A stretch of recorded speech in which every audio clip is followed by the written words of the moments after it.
இது உங்கள் ஹோலி ஃப்ரேம். இயேசுவின் 12 அப்போஸ்தலர்கள் எப்படி மரித்தார்கள் தெரியுமா?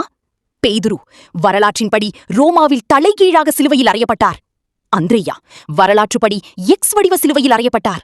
யாக்கோபு அப்போஸ்தலர் 12:2 ஏரோது அவரை வாளால் கொன்றதாக வேதாகமம் சொல்கிறது. யோவான் துன்புறுத்தப்பட்டாலும் இயற்கையாக இருந்ததாக வரலாறு கூறுகிறது.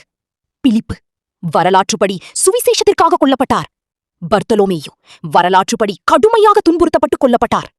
தோமா இந்தியாவில் சுவிசேஷம் அறிவித்த போது ஈட்டியால் குத்திக் கொல்லப்பட்டார். மத்தேயு சுவிசேஷத்திற்காக உயிர் தியாகம் செய்ததார். சிறிய யாக்கோபு வரலாற்றுப்படி ஆலய உயரத்திலிருந்து தள்ளப்பட்டார்.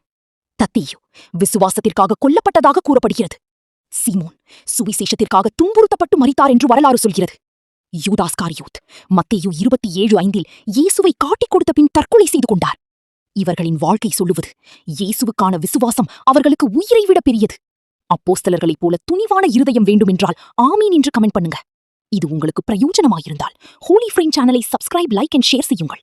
மீண்டும் சந்திப்போம்.